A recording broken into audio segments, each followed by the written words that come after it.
Hello, everyone, and welcome to the Learning and Development Podcast sponsored by Infopro Learning. As always, I'm your host, Nolan Hout. Joining me today, we have Autumn Carter. Autumn's a seasoned L&D strategist with over 18 years of experience driving corporate success through lots of different innovative employee development projects, engagement projects, and retention strategies. But she's just not a leader within the confines of her own office. She's also a thought leader in the L&D space. She served as a president recently, as a president of the ATD chapter in Philly, which is a very big chapter, very prominent chapter. So kudos to you, Autumn. Um, and so there's really nobody better to talk with today about popular L&D trends. Not just trends of today, but I think we're going to go back and look at some of these things like 70, 20, 10. You probably haven't heard that in a while. And see what's come, what's gone, what's new again. And we're going to cover it all. And we only have a short amount of time. So let's go ahead and meet our guest, Autumn. Autumn, welcome to the podcast. Thank you so much, Nolan. It's great to be here. I'm really excited. Wonderful. Well, Autumn, how we always start these is just by learning a little bit more about our guests. Obviously, somebody like you, you're a leader in your company, you're a leader in our space, but you weren't always. You didn't just come out of college and here's you're now the ATD president of Philly. Tell us your origin story. Where did you start, and kind of how did you get into learning, and what kept you captivated and motivated to stay with it? Yes, so I were one of those people who had that accidental trainer title. Do you remember? Yeah. So I started at Blue Cross and joined their team, just helping them as just a really, really junior trainer. Okay. And from there, just touch almost every aspect of learning and development. So from trainer to instructional designer to helping with coaching to leading Wow.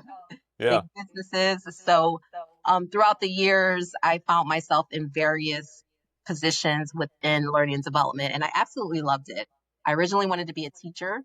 So this Okay. was a nice, sweet spot of really not going into education, but still being able to share my passion for learning and help people get to where they want to be. Totally. Yeah. And what is it about the like teaching component that you like? Is it you didn't have good teachers, and so it's almost out of like, I want to be that person that I saw in the movie, I want to be Coach Carter at, or was it I had a really great teacher and I just realized what a big impact that had in my life, and I want to pass it on, if you would. Yes, yes. What was it, you think? I had a really great teacher. I would say a combination, right? I had a really great teacher and I was like, oh my gosh, if I would have had this teacher years ago, I probably would have changed the direction of where I wanted to Okay. be at. But I was like, well, I like that. And I never knew that people could really help you see something within yourself that you may not have seen. So Yeah. when I was in middle school, I thought I hated math. And I was like, oh my goodness, this is horrible. Until eighth grade, I was like, "Oh, it's not too bad." But then I got a teacher in my junior year of high school, and I realized, oh my gosh, I love math. And I would have been on a different path, more focused on math, had I would have had this teacher. And it was just a way that she helped others just see, hey, it's not a hard subject. It's not different from what you're used to. It is something that you can enjoy. And I love that about the person. Ironically, her last name was Carter too, so that probably helped. You know what? So I never forget her. I didn't connect the dots. I was taught the only like good kind of teaching moment that came up was Coach Carter, the movie Coach Carter. I did not even I did not connect with your last name being Carter and now this. So You're it's a funny. very odd. If anybody hasn't seen Coach Carter, it's a great movie, basketball, Samuel L. Jackson, heartstrings, all the stuff. Yeah, so definitely hear you. Definitely feel, sometimes these good teachers, especially, depending on when you get them in your life, can really open your mind to kind of what good looks like. Yes. And it's great when you have those moments. I've been fortunate. I've had two bosses essentially my whole life. Well, Hmm. maybe three, four. If you count like the guy who paid me $10 an hour under the table when I was a bouncer at a club in college. I don't know if you call that a boss or not. So let's exclude those people from my bosses. But I remember early on, the first job I ever took was in an abandoned bowling alley. They had converted it into kind of like a call center kind of thing. It was really an odd Okay. thing in Utah. And it was a boiler room type of situation. Totally salespeople, selling small business websites, Mm-hmm. things like that. And I remember, like, I walked in and I was like, how does anybody stay here? Right? I'm right out of college. My brother got me the job. And I just know I was like, it's such an odd environment here. And then my manager there, this guy named Greg Woods, and I realized I was like, this is why people stay because people didn't like the ownership, they didn't like the leadership of the company, but they loved this guy. And so early Yep. on, I was like, oh, it is like the person that can make up for so many different things, and they Yes. can help you do so many different things. And then thankfully, when I came to this company, the gentleman that hired me has eventually now gone on to be the CEO. So obviously he's doing something right. Mm-hmm. And I've been able to lead by them. So yeah, like and I think, your bosses sometimes are like your teachers in the corporate world, right? And they can Yeah. really, if you get a good one early on, you really, as you said, you really kind of set yourself up there for Yep. success. Yep, yep. And it's still prevalent, exactly what you're saying today, right? Bosses still make such an impact, like the person, how they build that relationship, how they share important information with their teams to help them reach to that goal. It's still such a hot topic today and very important for being efficient and productive teams. Totally. So part of that, what we talked about today, and it was funny when we were kind of chatting, what do we want to talk about in this? We said let's talk about a little bit of everything, and so we kind of called it the L&D roundup. And one of the first topics was kind of this idea of 70-20-10. Always a really fun topic for me because, I mean, what we're talking about here, right, is like the I don't know, like 20%, I guess, or 70%, kind of depending on how you say your boss works with you. But that peer learning having such a big impact on what Yep. you do, or the 20%. But it's always one of my favorite topics because I think it's a good place for us to start to say, and I hadn't actually had a conversation on it in a long time because so many people are so caught up in like AI and blah blah blah. Mm-hmm. We kind of, Mm-hmm. I think we've lost the idea of the fundamental like strategies like that. And it's interesting because whenever I have a conversation with a budget holder in L&D and a leader, I say, you're interested in 70-20-10. How well does your budget align to that? How much, if we really believe 70% of what people learn is on the job, 20% is through peer, 10% is formal, where does your spend track against that? How much do you Mm-hmm. spend on the Mm-hmm. 10% versus the Yeah. 70%? And unfortunately, like it's usually the opposite. But anyways, so that's always a fun topic. I'd love to learn, how do you looking at 70-20-10 today? Yes, I think well, how I look at it is I think it's still very important to do today. You may not have to outline it as, oh, I'm thinking of 70-20-10. Like you don't have to keep Yeah. saying it. But if you have it in the back of your mind as you're putting together learning opportunities for employees, I think it's very important and it stands today, right? However, I like to always reverse this model Mm. in my career. So, I wrote an article a couple of years back just by using that 10%, that formal learning as a foundation of what the person needs to learn as they go forward. So, a foundation of learning through that formal learning, and then you enhance or stretch that and expand that learning by adding peer learning, by adding experiential learning, et cetera. And that can really help an individual take what they're trying to learn and make it impactful for the goals that they're trying to meet. Yeah, and I think that's the nice way to kind of to realize, although the way that it's written is like through hash marks, which I makes know. it seem like it's, like you first do this and then you Yes. do this and then you do this. But I think it probably, it's one of those things where text doesn't do a great job. It's better to envision it as a pie. And Mm, you've got, 10%, 20%, 70%, and maybe not even that, maybe with like, inner circles getting bigger because they all do flow and engage with each other. Yeah. And again, like if you recognize that 70% of how I'm going to do my thing, learn my thing, new skill is being applied on the job, then how do I make that 10% just focused on that? Like Hmm. how do I Hmm. drive or how do I maybe even make sure that 70% happens faster?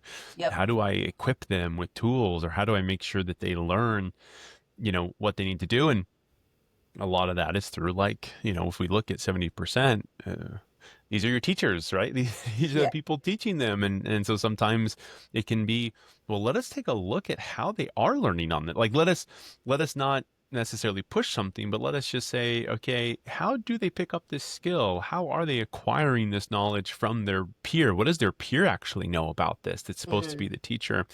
And I know that's kind of always a sore topic, because it's like, okay, well, these managers need training. Do they Yes, have time? yes, yes, yes. But you Are you they make a giving good me? point as kind of like personalizing it as well. And I think that we don't talk about that enough, even though I Yeah. know it's a lot of things, Yeah. but just that personalized learning, what may work for Autumn may not work for Nolan. So how can we infuse this concept together to really help Autumn be successful going forward in what we need her to do?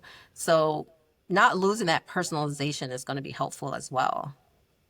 Yeah, and if we look at, on the personalization level, especially nowadays, when the ability to, a lot of times we say, oh, well, people are, auditory learners, or they're visual learners, or they're whatever learners.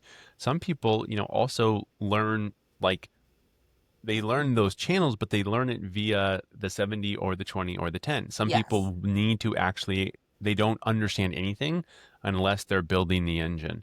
Yep. Some Yep. people, they'll hear something 1,000 times and they'll just say, that's not for me. But then their peer, their friend says, like, Hmm. oh, well, did you know, like, like, so there's a show, it's a very stupid show. It's called Love Island.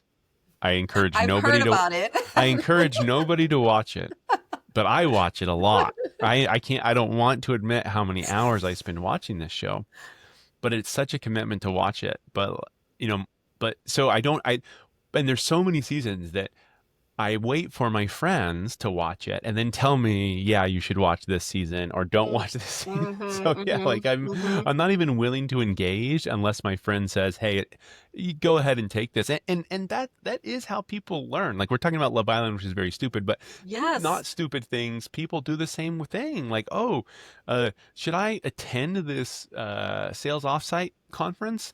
Hey, you went last year. What did you think about it? Oh, it Yep. sucked. Yep. Don't go. Or, oh my gosh, like, you can have Hmm. raving fans. I loved it. We look forward to it every year. Let's do it again. Oh, So, yeah. you're absolutely right. Yeah. Word of mouth is very powerful. We're actually, trying to implement that in the company I'm in now, is just using that culture of being using word of mouth and other people's feedback to determine your next step. Basically, that's what it is. And it happens a lot in learning too. Like you said, should I take this course? Well, Autumn took it and she loved it, so I'm going to take it. How can we promote that more throughout the firm? Like, how can we use those influential people to get that word across, that this is what you want to do and this is training is where you want to be at, or this project, or et cetera, to help people with their learning? Yeah. And there's a lot of psychology around it nowadays, actually. I think that, it's kind of interesting, right? Like, as the world gets wider or flatter, depending on, not actually flat. Yeah. Don't I'm not I'm not talking about that.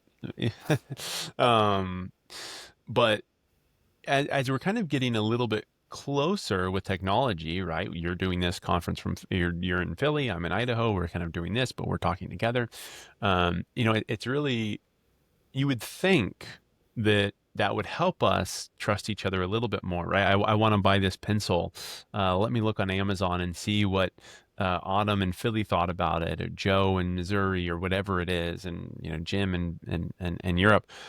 But the reality is, I feel like now is we have learned to distrust all of those channels, or, Mm, like, get a pause for concern about, like, is that so? The only real, like,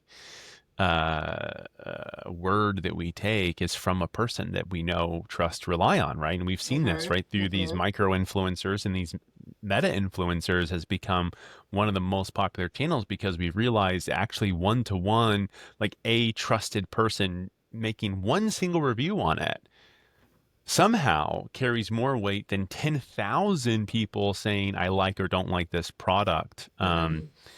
So I haven't heard. How are you, like, if you don't mind me asking it, maybe you've implemented or maybe you have strategies, but whatever, like how are you kind of incorporating this? Let's, share. How are you Yeah. incorporating this kind of social component? Yes, sure, sure. Technology aside, we haven't gotten to the technology and we're still in the early phases. First, we looked at people within the firm who are repeat learners. Like they love to Yeah. be a part Yeah. of Yeah. our programs. They love to be a part of our initiatives, right? Our learning opportunities, whatever it is, the different types, whether it's a formal learning or not.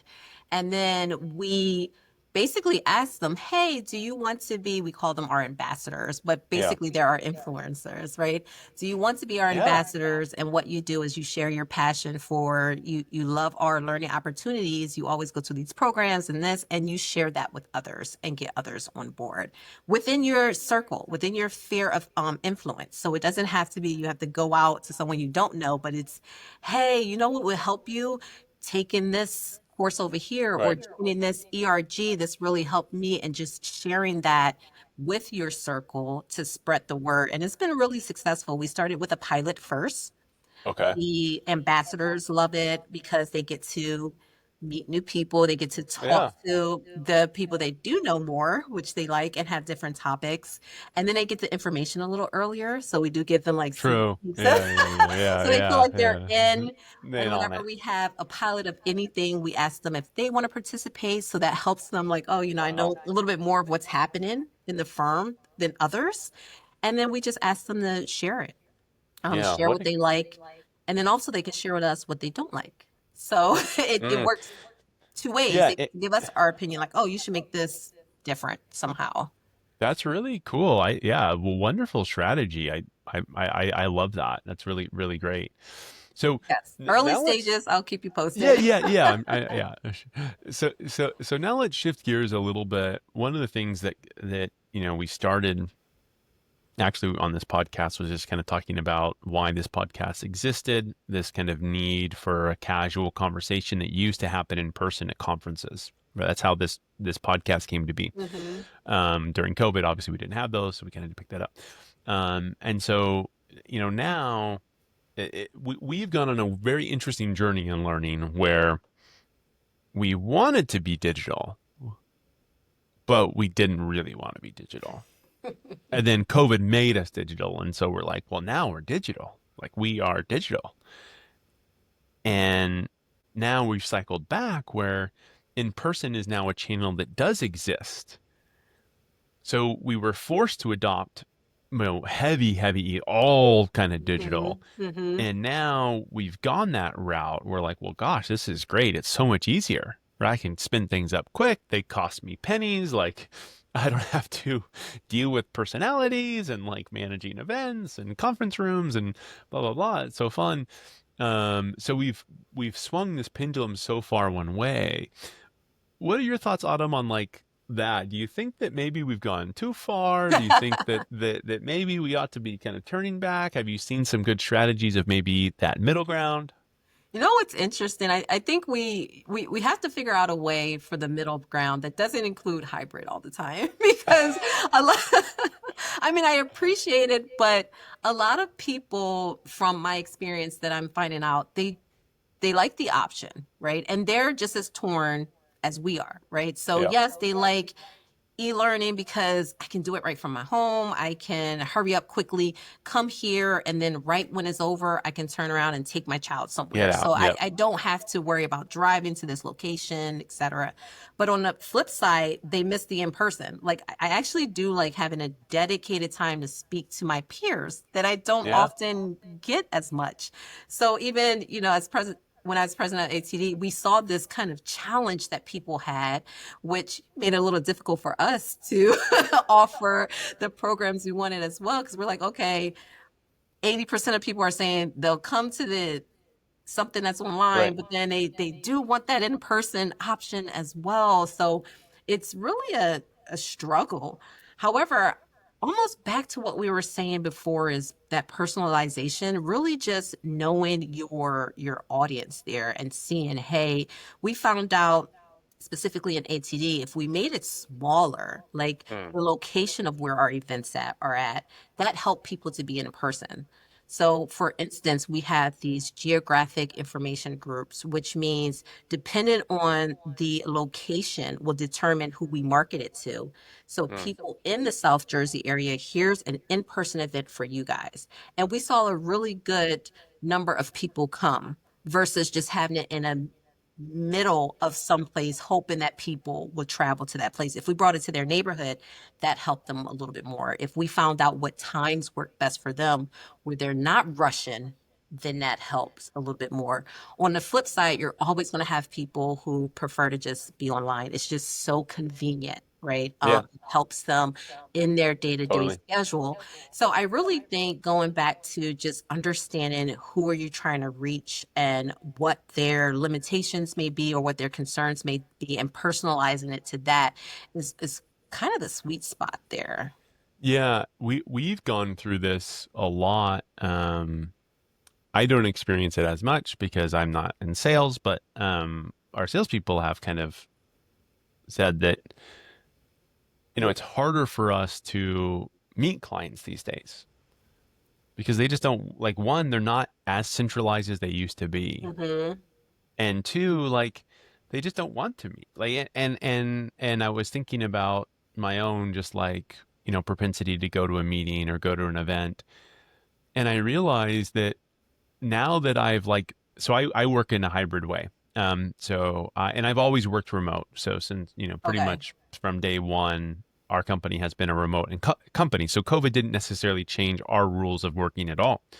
But I have an office that I go to because I film these in my house because I don't like to bring my equipment to my office. But I've realized that if I'm asked to do something after 4 p.m. or 5 p.m., I'm like, are you kidding me? Like, Yes. what? You want me to do what? Like, like a networking event or a drinking or whatever. Like, even things that, like, are fun. And Mm-hmm. I don't know why my mind has changed so much. Because again, I'm even me, who literally COVID changed. I mean, except for my kids were now working from my house as well. But like, I didn't really change my work. And yeah, anytime they have, and I work at a co-working space that's like one of the acclaimed in the nation for having the best engagement as a community.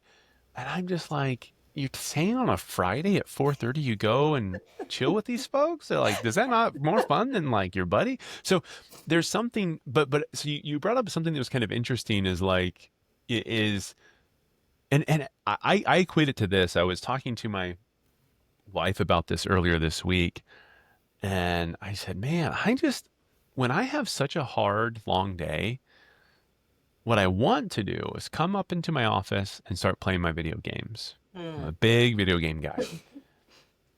And I was like, but so the other day my wife was like, hey, we're going to take the dog for a walk, go to the park. Do you want to go? And I'm like, no, I got to sit this one out. And I told her when she came back, I said, as I'm playing video games, I'm like, I don't know, like in a rom-com, I'd be like crying, playing video games, being like, why? I'm not even having fun doing what, like, I'll never find happiness again. And I realized sometimes I just have to get out. Like, it is fun. Like, I have to remind myself, Yes. yes, these things actually are valuable, but I have the convenience of Yes. getting this Yes. fun of the Pavlov of getting my treat. I can get Mm-hmm. my treat a lot easier without any effort. So why would I exert any effort to get my treat when I even know it, that the treat isn't good? Like, Yes. the Yes. so it Yes. is such a, and I think maybe a lot of this ties back to kind of that socialness. I think you mentioned, making it easier, making it as easy as possible, removing as many roadblocks as you can. Maybe Mhm. I remember some people in larger cities were saying, hey, we don't have events that end at 5. they're either like a 12 to 2 so that they can, continue to go out early. If they have to come in, they're not all, we don't have an event at 9 Yep. a.m. because people Yep. that don't come into the office aren't going to have to commute to get around it. Or they'll start the event at 5 and end it at 7 so that you're not leaving at the end of rush hour. So like there's a Yes. lot of things you can do, but I do think it is important to remember that a lot of times now people view anything in person as like I don't know, like it is a road. Anything in person now has a stigma attached to it, but I think it is worth it. I really, I, I think there's, I mean, I'm trying to kind of blur a line between a CEO's mandate of you have to come back to the office, whether you want to or not, because we know it's best for you. Like, so I'm trying to figure out how I Hmm. want to say that, but there is something so valuable about being in person, and It whether you is. recognize it or not. Yes, and I get the struggle. I definitely do. But to your point, when we do have something, and when we get the people there, so when we get them to an after Yeah. hour event, they're like, "Oh, I'm glad I went. We should have more of these." And I'm like, "What? It took us, we pulled every trick out of the hat to get you here. We were like, bring a friend, and you can win this, and you can do that to get you here." But then once they're there, they're like, "Oh, this is this is nice." I will, not to throw a wrench in it. On the flip side, I think if, again, make it easy. I know everyone likes e-learning online because it's very convenient. If we design it the right way and build it out, we can get that social aspect in that uh, Yeah. convenience. And that's going to be probably another sweet spot that people can take advantage of. It just surprisingly takes more manpower to do Right. that. Yes. Oh my gosh. Yeah. I mean, Mhm. you stick people in a room with booze, your job is done. You try to do that digitally, you gotta, Oh, draw out the Pictionary yep. onlines and the Yep. what You is, need four Scrabble, whatever it people. is. You need interesting things. So, so I want to dovetail this into it. Our favorite topic, as always, is AI and technology Yeah. because it is. So I'm in marketing. It's my field, and I have a really hard time spending money on in-person things like brand awareness events because Hmm. you can't track whatever comes of that. You can't track a I mean, it's harder too, right? A Yes. lot of times they say, "Hey, if you're going to spend 20,000 at ATD or at DevLearn or whatever, expect zero leads and then be happy when something comes down the Hmm. road." So it's very hard to kind of, pay for that. So I'm very much like a digital native person, and I understand kind of the need to do that via e-learning. But what I've realized is that the value obviously of the in-person, that's where we met at an event in person, so Yes. there's some real value to, actually I would say probably 50% of the people on my podcast are people that I ran into, Hmm. met, Hmm. and then we did something digitally. But what I've realized is like my budget really was holding me back because I didn't want to be spending all this money, but now, and what we do in marketing, and what we try to educate a lot of our clients on is you now have this great ability to do both, to do e-learning and do in person. If you're able to leverage tools like AI, we're seeing production. We just got results back. We are 5 times, we can do things 5 times less expensive than the way that they had been in the past for our clients. You Hmm. know, what are you going to do with that other 4x of money? Lump that into an in-person event. So like I think we used to Hmm. now with budget so tight, I think a lot of us are holding and saying, I don't know if I want to spend that, because in person is historically a lot more expensive. Yeah. So that becomes a barrier internally. We talked about some of the barriers to get people there, but we recognize that there's a huge barrier to put on an event like this with an L&D and to get budget sign off. And Hmm. so what we found is a big way to kind of get that back is to say, let's not look at these tools, these technologies, AI as I'm going to cut my budget. No, I'm going to still spend $100, but instead of spending 50 on e-learning and 50 on events, I'm going to spend 20 on e-learning and I'm still going to accomplish the same. Hmm. But now I'm going to spend 80 on events because I do recognize I can seed some deep, deep change in skills the 70, the 70 and 20 Yes. on person, in person, peer, with tech. How are you kind of leveraging that of the e-learning in person with technology being so pervasive? How are you making these tough choices of like cost versus impact versus budget? Yeah, we're still probably like a lot of different people. We're still like feeling our way through how best Yeah, to use technology and be strategic about it, right? And totally. then also, I'm always going to be a learner at heart, right? And how do I translate that to whatever we do, whatever we promote, whatever we use is a learning opportunity for the individual.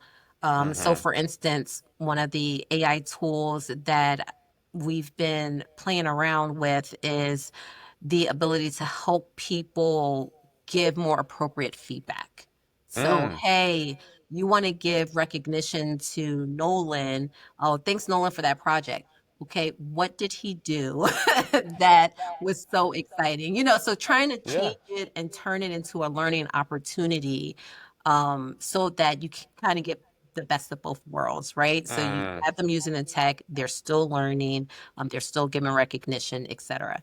So we've really been trying to swim through and figure out how best to use AI and technology to the best of its ability, and also something that's going to really, really drive home what we want it to be.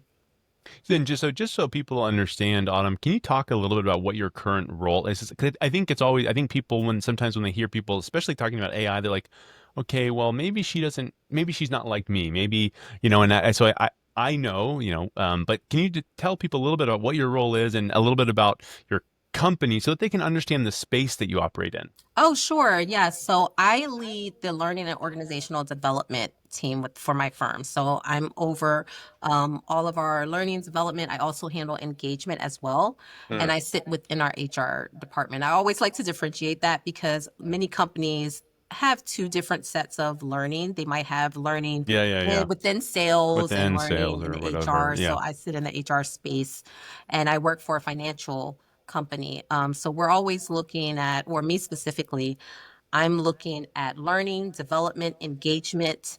In addition to that, I take on HR responsibilities as well. So I'm always looking Wow. as Yeah, to yeah, yeah. like So yeah, so different.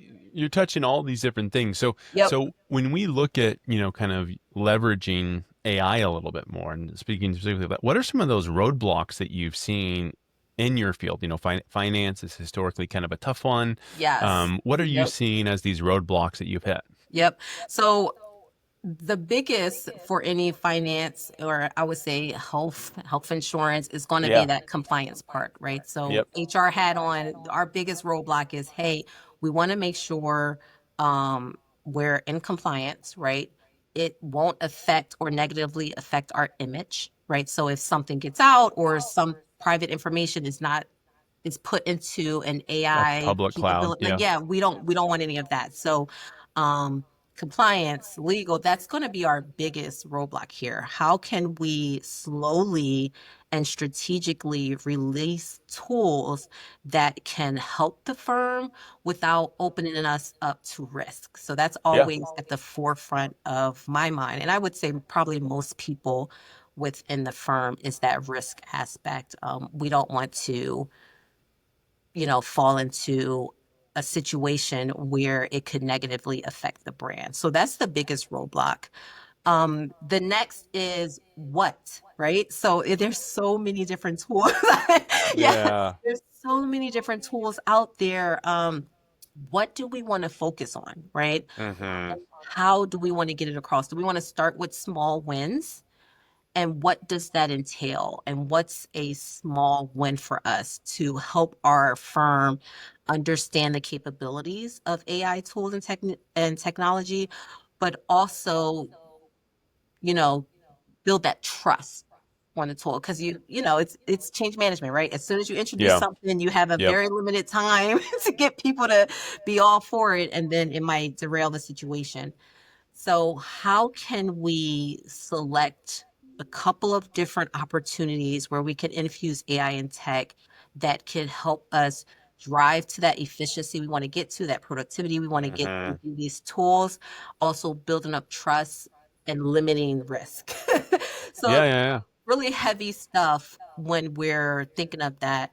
When you look on the learning side, it's a little safer, right? Because it's learning. You're not using an AI tool like a chat GPT or something like that that can mess up someone's learning catalog, right? So Mm. you're looking more at like, hey, it's easy tools as like personalized learning. Like a lot of companies out there have a way to take your job title, your description, and personalize and craft some e-learnings that you Yeah, can. Those are nice, soft ways to get into the AI space through the learning side. But company wide, I'm on a work group now. We're really thinking hard and long on the best way to handle it because we're in such a heavily yeah. regulated industry and it could affect lives. Yeah, yeah. I'm not in sales, but I will say, since you brought it up, without being paid, I didn't pay Autumn to do this, I swear. So actually, one of the things that I lead for our company is our AI practice. And one of the things that I realized, because we got a lot of feedback kind of on like, yeah, this is great information. Like I agree with those are great tools and that's great insight, but like, how do you just get me started? And I realized that that actually wasn't the thing. Getting started means something different for everybody. Like you're in a Mhm. position where you're like, God, can you just simplify this world for me? Can you Yep. just give me a quick assessment? Like, what are the tools that I could use? Hmm. Where do I need to focus my attention? Because I can't boil this ocean right now. What would Yep. make the biggest impact, right? In that, Which other is companies fair, are, right? yeah, and a lot of other companies are like, well, um, I I just want to see it. They're like, I don't want a strategy. Just take this asset and convert it. I want to see what AI can do, and show me. So build out a video, an e-learning, an audio script, a podcast, an infographic, but just use AI and kind of show me how you did it, so that I can then see, oh, this is the type I can get. But then you have your whole third other bucket, and which is where I have the most fun. You mentioned the like, where do I start? Hmm. And it's an interesting conversation because it's the same conversation that we have every day for the past 100,000 years. And L&D is no, HR, whatever. It's like, what is the impact on my business where can I make the largest impact on my business? Yep. Yep. And I think when, when companies ask that question, it's always very successful because they're not actually looking to just see like a widget or whatever. And I do understand that sometimes that's needed for Hmm. sure. But where you can have the biggest impact is where, like, so we did this project with this client and they're like, where can how much money can I actually save? Put together a feasibility study on how much money I can save in my Yeah. production if I were to leverage AI, and explain to me what that means. Like, Hmm. it's come in, analyze my world, Hmm. make it realistic. I don't care. And again, interestingly enough, we started with 30%. Like that was what because internally that's what we found, right? So we have a team of 500 people that are creating these assets for all types of clients, mostly enterprise. You mentioned heavily regulated, Yep. for sure, super heavily regulated organizations, right? And as a Hmm. vendor, we're held to even more of a standard than an employee many times, because if an employee messes up, Yes. so what? If we mess up, we get sued, we Yep. lose all of our Yep. monies and stuff like that. And so, I we said, okay, well, we started using AI and we're able to save 30%. We're like, oh, that's pretty damn good. Like, nice, nice, nice. But then now we're like, well, 50% is actually can be easy. And so we actually started guaranteeing a 50% reduction. Mm. And that's where, but the funny part about the whole thing is, in reality, it's more than that. Yep. But you get to Yep. a certain point where you can't even Yes. believe it. You're Hmm. like, Hmm. I don't believe you. Like, sorry, but I don't believe you. And so it's a really interesting time with AI, because I heard somebody it was like a, what do they call it? Like a buzz, a clickbait kind of thing. And the guy, he had said, I think what will shock us the most about AI in the future is that it was like underhyped. They're like, people actually think AI right now is overhyped. Yeah. And Yes. if you think that, it's because you don't actually understand what it can do for you. Yes. And so that, I think we are in this space, I think right now, Mm-hmm. where we have a lot of people who believe it can help them, but they don't understand the extent that it can help them is so much higher than what they believe. And as an AI like native, Mm-hmm. I have this problem every day. Like every week, I listen to something new. Like just yesterday, somebody said the head of marketing at HubSpot, head of product at HubSpot. She's like, yeah, I take all of our recorded conversations, I load them into a tool, and I just ask like, what do our customers say about our product? And then she's like, and then I take like reviews, like 1 to 5 star reviews, and I take this information, and then I like take the actual job titles of the people, and I've Mm-hmm. built out a living, breathing, not living, breathing, an AI customer. So now, the sales rep wants to have a mock call with a customer, Yep.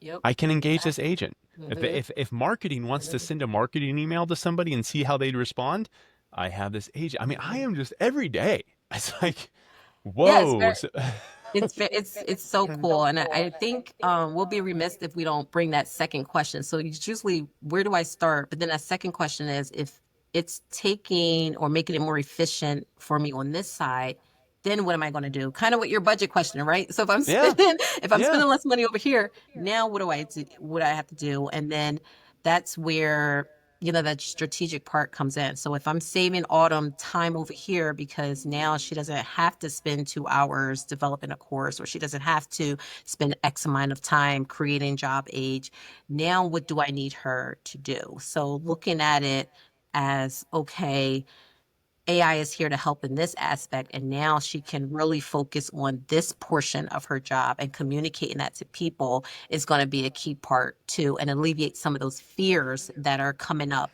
in the That's public. that's 100% it. And I think that is the area that takes actually a stop. Like you have Yep. to stop what Yes. you're doing completely and realize AI is not helping me do my job better. It's I need to do a different job. Like Hmm. it will force me to do it. And this is not a very popular, topic, but right now we're all going through, many of us are going through budget reductions and, Hmm. and then Hmm. this is nothing new to Yep. L&D, but organizations and layoffs and everything.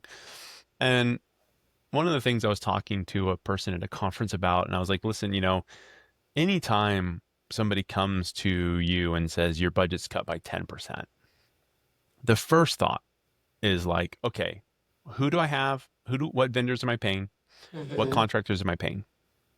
Let me just stop that. Hmm. Right. So it's like, let me just cut that cost. I know I need it, but I'm just going to cut it. And then when the budget comes back, I'll bring them back. But few are thinking, well, what if I change my model Yeah. where the cost to do all this would be less? Hmm. Hmm. Is there a way to do that? And it's not, and you'll never get there from a hire and fire situation or a hose that you just turn the tap on and turn the Yep. tap off. You'll only ever get the same amount of water from that hose. Like Hmm. you are, Hmm. and the only thing that turns the tap is money. And if that's the only way you can do more is with more money, you're not Yeah. creating Yeah. exponential scale for your company. And so Yep. I'm like telling, what we were talking about is like those that are using that just like people were using, because they had asked me, what do I think it's going to take for AI to really take center stage? And I said, it's going to take just like COVID pushed us off the cliff to go digital. I think eventually we're going to say, okay, you've pushed our budget too far.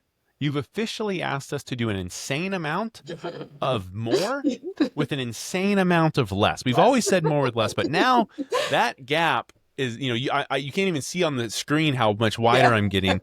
Um, is so much, it is going to force a relook at maybe my operating model should be Hmm. different. So Hmm. you said it absolutely, Autumn. Like once you do dabble your toes in the water and you start seeing these efficiencies, you'll then get to a point where you'll say, okay, now that I know this exists, let's have a think. Where people get in trouble though is when they don't do the first step. They're Yes. like, well, I Yes. need to Yeah. think of what my world's going to be 10 years from now, so I won't even spend $100 on this tool that will save me $100,000. So, Yes. yeah, Yes. very, very right. I So, agree. Autumn, as we wrap up for the day, we've covered, like I said, the goal of this was to kind of look at some things new, look at some, old with new light, and then touch on some kind of time art on popular topics today. Anything else, Autumn, that you wanted to kind of leave the group with? No, you know what? I think we covered a lot. I would just, I guess encourage people, right? It's sometimes it's nothing wrong with going back to the basics when looking at a Yeah. few things. We started with that, we started out with that old, that can help us as we move into this new. And I just don't want people to lose sight of that. Especially when we talked about that personalized learning and how that can help. And, as you know, right, AI can really help with something like that. So that's all I would leave people with. I think we touched on everything else, which is really good. Yeah, and well said. I just made a post on it before we started this podcast. I That's had funny. interviewed somebody who was an IO psychologist, and I had said, like, I don't even know what the heck that means. I don't know how to spell IO, let alone know what it means. I still don't know. I mean, I know what it means, but I don't. I always get the I and the O. I'm like, those words don't. But it was interesting because it was like it is the foundation. If you know the foundational knowledge of Yes. how people learn, of how people do their job better, it doesn't really like how you get there. Actually, is irrelevant. But the more you personally can stay Mm-hmm. relevant in the why, Mm-hmm. Mm-hmm. you can if the what gets changed, the AI, the blended learning, the Yep. mobile learning, the Yep. micro learning, the Yes. e-learning, Yes. the WBT, the CBT, whatever comes out, um, you will always stay relevant if you know the why. So focus on that why. Yeah, The what you can apply. So really sage advice. Autumn, thank you I so much for agree. joining us. Thank you for having Look me. forward to talking with you again soon. Thank you, Nolan. I appreciate it.